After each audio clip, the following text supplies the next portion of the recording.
గజం భూమి కేవలం 5,000 రూపాయలతో 135 గజాల డిటిసిపి అండ్ రేరా ఫ్లాట్ కేవలం 7 లక్షలు మాత్రమే. ఆర్సీపీ టెక్నాలజీస్ లో సుందర రామి రెడ్డి గారిచే ఈ నెల నవంబర్ 27వ తేదీ నుంచి స్టాక్ మార్కెట్ కొత్త బ్యాచ్ స్టార్ట్ అవబోతోంది. ఆసక్తి గలవారు ఈ క్రింద ఉన్న నెంబర్ కి కాల్ చేసి రిజిస్ట్రేషన్ చేసుకోగలరు.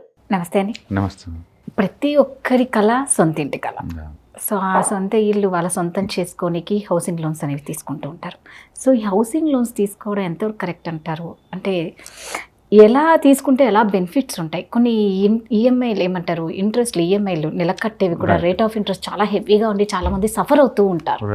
సో ఒక్కసారి దాని గురించి. రైట్. సో హౌసింగ్ కొంటే అడ్వాంటేజ్ అండ్ కొనకపోతే అడ్వాంటేజ్ అనేది సోషల్ మీడియాలో పెద్ద డిస్కషన్ అండి అది. ఎందుకంటే హౌస్ అనేది లైఫ్ మొత్తం మీద ఒకసారి చేసే బిగ్గెస్ట్ లోన్ తీసుకునే ఈవెంట్ అనమాట అది. న్యాచురల్గానే అది తీసుకుంటే బడ్డన్ ఎక్కువ ఉంటుంది.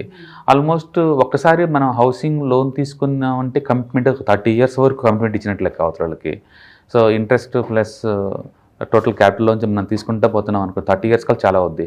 అందుకని మనం 1 crore హౌస్ అనుకోండి, మనం 50 lakh మన ఓన్ మనీ అయినా సరే, ఇంకొక 50 lakh మీరు ఇన్వెస్ట్ చేశారు, లోన్ తీసుకున్నారనుకోండి, మీరు కట్టే అమౌంట్ 1.2 crore అవుద్ది 30 years తర్వాత చూసుకుని లెక్కేసుకుంటే. ఎందుకంటే అసలు అమౌంట్ మీరు ఇంకా కట్టరు, ప్రిన్సిపలే కడతా ఉంటారు. మరి అసలు అమౌంట్లో ఉంచి మంత్లీ 1 or 2% పోతూ ఉంటుంది. అట్లా 30 years ఉంటే కానీ మీ లోన్స్ క్లియర్ అవ్వవు. అందుకని హౌసింగ్ కొనటం అనేది చాలా పెద్ద డిసిషన్ అనమాట అది. అందుకని ఇంట్లో వాళ్ళతో మాట్లాడుకొని అండ్ ఫైనాన్షియల్ అడ్వైజర్ సలహా తీసుకొని మన పేయింగ్ కెపాసిటీ, మన కాన్స్టెంట్ జాబ్ ఉందా లేదా చూసుకొని కొనుక్కోవటం బెటర్ అనమాట. ఒకటి హౌసింగ్ కొనటం వల్ల అడ్వాంటేజ్ ఏంటంటే సొంత ఇల్లుని సొంతం చేసుకోవటం అనేది ఒక మనిషి యొక్క సాటిస్ఫాక్షన్ హై లెవెల్. అది నా ఓన్ హౌస్ అనేది. ఓకే, ఆ సాటిస్ఫాక్షన్కి మనం ఫైనాన్షియల్గా మెజర్ చేయలేము దాన్ని. అది ఫైనాన్షియల్ ప్రతి ఒక్కరికి మినిమం ఒక హౌస్ ఉండటం తప్పేం కాదు అది. Okay, after all earnings meant for comfortable లైఫే కదా. అందుకని ఒక ఇంటిని సొంతం చేసుకున్న అనుభూతి చాలా పద్ధతి. ఎలాంటి వాళ్ళకి ఎలిజిబుల్ అంటారు ఈ హౌసింగ్ లోన్స్? ఏది ప్రతి లోన్కి కూడా కామన్గా ఏంటంటే పేయింగ్ కెపాసిటీ. అవతల అతనికి పేయింగ్ కెపాసిటీ ఉందా లేదా చూస్తారు. టోటల్ హౌసింగ్ కాస్ట్లో ఒక 70 to 80% దాకా ఇస్తారు మ్యాక్సిమం. అంటే 100% ఏ బ్యాంక్ లోన్స్ ఇవ్వదు. మీరు మార్జిన్ పే చేస్తే మిగతా అమౌంట్ అది ఇస్తారనమాట. అందుకని పేయింగ్ కెపాసిటీ కంపల్సరీగా. అందుకని మనం వాళ్ళు చార్టెడ్ అకౌంటెంట్ దగ్గర పోయి నెట్వర్క్ అడుగుతారు, అండ్ ఎంప్లాయర్ సర్టిఫికేట్ అడుగుతారు, కోఅప్లికెంట్ అడుగుతుంటారు, అండ్ మీ క్రెడిట్ స్కోర్ చూస్తారు. ఓకే, నెట్వర్క్ సర్టిఫికేట్ అడుగుతారు. అవి చాలా ఉంటాయి. హౌసింగ్ డాక్యుమెంట్స్ చాలా పెద్దది అనమాట అది. అండ్ ప్రాసెస్ అవడానికే నీకు ఆల్మోస్ట్ 1 month నుంచి 1.5 months పడుతుంది టోటల్ ప్రాసెసింగ్ అవడానికి కూడా. ఓకే, సో ఒకటి సొంత ఇల్లు సొంతం చేసుకున్నామన్న హ్యాపీనెస్ ఉంటుంది. రెండోది వడ్డీ రేట్లు అన్నిటికంటే తక్కువ అంటే హౌసింగ్ లోన్స్ అండి. ఇండియాలో తక్కువ, అన్నిటికంటే తక్కువ అంటే హౌసింగ్ లోన్స్. అది 8.5తో బీన్ అయ్యి 10 లోపే ఉంటుంది. అంటే పర్సనల్ లోన్స్ 10.5 తర్వాత బీన్ అవుతాయి.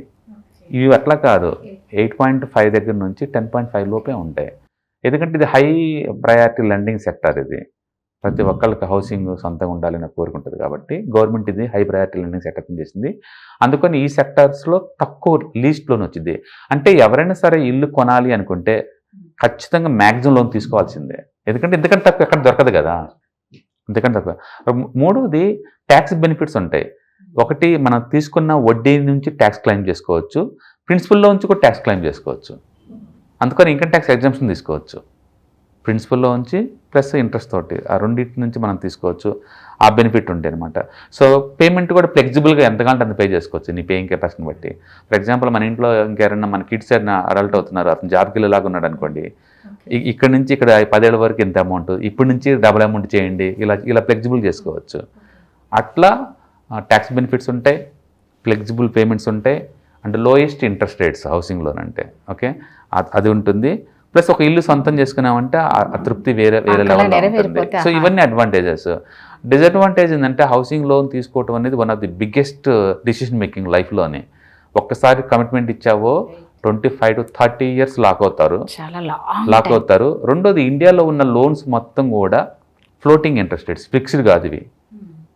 ఫ్లోటింగ్ అంటే ఆర్బీఐ వడ్డీ రేట్లు పెంచితే ఆటోమేటిక్గా నీ వడ్డీ రేట్లు కూడా పెంచుతారు. అంటే మన కంట్రోల్ లేవు ఇంకా.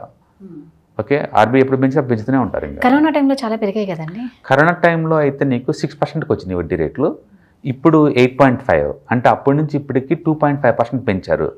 మనకి 2.5% పెంచారు అంటే మీనింగ్ ఏంటంటే 22% పెరుగుతుంది బర్డెన్ మనకి. అంటే కరోనా టైంలో ఎవరైనా సరే నాకు 6%కి వడ్డీకి వచ్చిందని హౌసింగ్ అనుకుంటే ఇప్పుడు వాళ్ళకి టోటల్ 22% పెరిగింది వాళ్ళకి పేయింగ్ బర్డెన్. ఎందుకంటే 2% కాదు, నీ వడ్డీ 6కి 2% పెరిగిందంటే 8 అయింది కదా, అంటే ఆల్మోస్ట్ నీకు 20% పెరిగింది వడ్డీ రేట్లు. అది చాలా బర్డెన్ అనమాట అది. ఓకే, సో అందుకని అంత పెద్ద డిసిషన్ కాబట్టి ఫ్యామిలీతో డిస్కస్ చేయడం బెటర్. అండ్ రెండోది, చాలామంది అనుకుంటారు ఇళ్ళ రేట్లు పెరిగితే ఆటోమేటిక్గా ఆ ఏరియాలో అప్రిషియేషన్ తగ్గుద్ది కదా అని. ఒక ఇల్లు అప్రిషియేషన్ అనేది లొకేషన్ బట్టి ఉంటుంది. అది మీరు ఏ ఏరియాలో ఇల్లు కొన్నారు, ఆ ఏరియాలో రెంటల్ డిమాండ్ ఉందా లేదా, అది అర్బనా కాదా అన్నదాన్ని బట్టి ఉంటుంది తప్ప అన్ని ఇళ్ళకి టూ మచ్గా మనం అనుకున్నట్టు అప్రిషియేషన్ రాదు. రియల్ ఎస్టేట్ మొత్తం లొకేషన్ స్పెసిఫిక్ అది. అందుకని ఆ లొకేషన్లో కొంచెం మంచి క్లాస్ ఏరియా అయి ఉండి మంచి ఏరియా అయితే తప్ప లోన్స్ కూడా అంత రెంటల్స్ కూడా అంత పర్ఫెక్ట్గా రావు. చాలామంది బ్లైండ్గా ఏంటంటే రెంటల్ వస్తాయి కదా అని చెప్పేసి లోన్ తీసుకుని మరీ కడతారు. అంటే లోన్కి రెంట్కి ఎవరు రాలేదనుకోండి 5-6 నెలల వరకు, ఇక్కడ పేమెంట్ అయితే ఆగదు కదా, ఇది ఇంక స్టక్ అయిపోతూ ఉంటారనమాట. అందుకని అవి చూసుకోవాలి. అడ్వాంటేజ్ ఏమో ట్యాక్స్ అండ్ క్యాపిటల్ మీద ట్యాక్స్ తగ్గించుకోవచ్చు మనకున్న దాంట్లోంచి, మళ్ళీ వడ్డీ మీద తగ్గించుకోవచ్చు. లో వడ్డీ రేట్లు అన్నిటికంటే తక్కువ అంటే హౌసింగ్లోనే. మీరు లోన్ అంటూ తీసుకోవాలంటే ఫస్ట్ ప్రయారిటీ హౌసింగ్లోనే తీసుకోవాల్సి వచ్చింది, ఎందుకంటే తక్కువ రేటుగా వస్తుంది కాబట్టి. సో కాబట్టి రెండోది సొంత ఇల్లు ఉంచుకోవటం, మంచి లొకేషన్లో ఉంచుకోవటం అనేది ఇది కాబట్టి. ఓకే, సో ఇదే అడ్వాంటేజ్. డిజైన్ మాత్రం ఎక్కువ కాలం లాక్ అవుతారు మీరు 30 years వరకు. అందుకని 1-2 సార్లు థింక్ చేసుకోవటం బెటరు. ఓకే, నేను అడ్వైజ్ ఇచ్చేది ఏంటంటే అసలు ఇల్లు ఎందుకు సొంతం చేసుకోవాలి, ఇల్లు ఎందుకు సొంతం చేసుకోవాలి, అప్పులు చేసి మరి ఇల్లు కొనాల్సిన అంత అవసరం ఏముంది? పెద్ద అమౌంట్ అంతా బ్లాక్ అయిపోద్ది కదా. మన దగ్గర ఒక 30-40 lakh ఉందనుకోండి, 30-40 lakh బ్లాక్ అవ్వంగా ఇంకా మనం వడ్డీకి తెచ్చుకొని, అంటే మన వడ్డీకి తెచ్చుకున్న డబ్బులతో ఇంట్లో ఉంటున్నాం, మన ఇంట్లో ఉన్నట్టు ఏం కాదు, అక్కడ 30 years లాక్ అవుతారు. మీరు అన్నట్టు ఎందుకు అంటే కన్నా కిరాయి ఇంట్లో ఉండి వాళ్ళు ఎప్పుడు ఖాళీ చేయమంటే అప్పుడు ఖాళీ చేయడం కన్నా మనకంటూ ఎప్పుడు ఒక్కరు నేను అదేనంటే ఫైనాన్షియల్ ఫ్రీడమ్ వచ్చిన తర్వాత ఇల్లు కొంటాం వేరు. ఓకే, ఫైనాన్షియల్ ఫ్రీడమ్ రాకుండా సెంటిమెంటల్గా వెళ్ళి ఇల్లు కొంటాం వేరు. తీసుకోవద్దు అని మీరు నేను అంటుంది అది. ఒకవేళ మీరు కనుక స్ట్రాంగ్ డిజైర్ ఉండి ఇల్లు కొనాలి అనుకుంటే కనుక మ్యాక్సిమం లోన్ తోటి తీసుకోండి. ఎందుకంటే ఇంతకంటే తక్కువ లోన్స్ ఎక్కడ దొరకవు నీకు. రెండోది ట్యాక్స్ క్లెయిమ్ చేసుకోవచ్చు. మీరు పర్సనల్ లోన్ తీసుకున్నారనుకోండి వడ్డీ రేట్లు చాలా ఎక్కువ ఉంటాయి.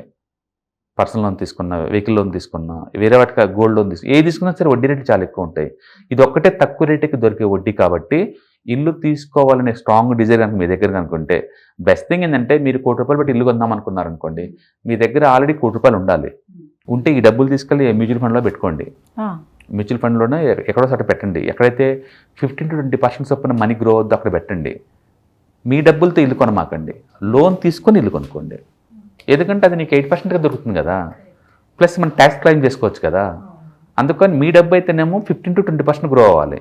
మీరు తీసుకునే ఇల్లు ఏమో 8-9% వడ్డీకి తీసుకున్నారనుకోండి, ఇటు వస్తుంది కాబట్టి ఇటు పెట్టడం పెయిన్ ఏం లేదు. కానీ మీ దగ్గర డబ్బులు ఏం లేకుండా మీరు అచ్చం లోన్ తోటి ఇల్లు కొంటున్నారంటే you are doing the blunder mistake. నువ్వు ట్రాప్ అవుతావు, 30 years దాకా ట్రాప్ అవుతావు.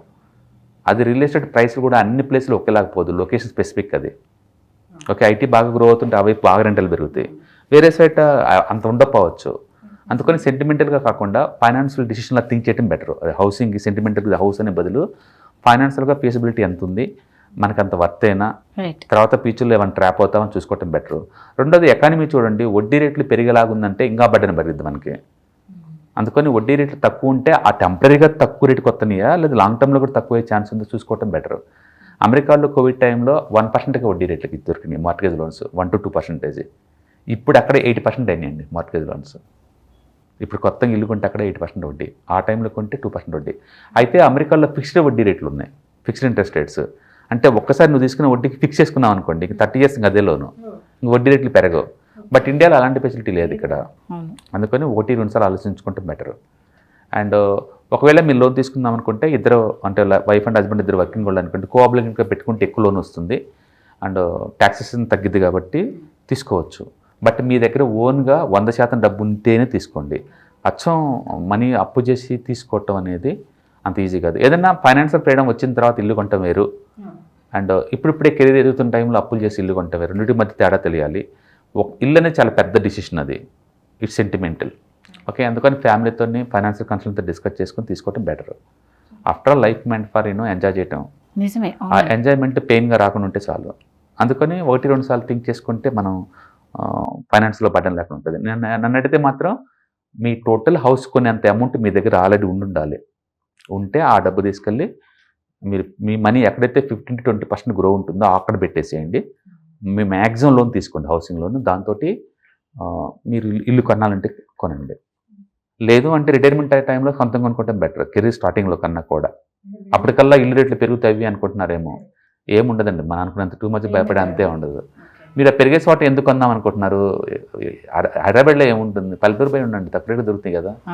లేదా ఒక ల్యాండ్ కొనుక్కుని అంతే ఉంచండి, ఆ టైం పోయి కొనుక్కోండి.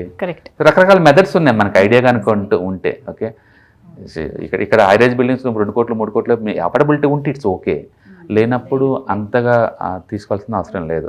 అనవసరంగా బర్డెన్ మనం పెంచుకున్నట్టే చేతిలో. బట్ మనిషి పుట్టిన వాళ్ళు ఖచ్చితంగా ఏదో టైంలో ఇల్లు కొంటాను ట్రై చేస్తారు, అప్పుడు ఈ లోన్స్ కంపల్సరీ ఉంటుందన్నమాట. అందుకని eligibility criteria and credit score బాగున్నప్పుడు, సిబిల్ స్కోర్ బాగున్నప్పుడు పోతే తక్కువ రేటుకి కొంచెం 1% తగ్గిద్ది నీకు. అండ్ వైఫ్ అండ్ హస్బెండ్ ఇద్దరు వర్కింగ్ వాళ్ళు అయితే కోఆబ్లిగెంట్గా ఉంటే లోన్ ఎక్కువ వస్తుంది.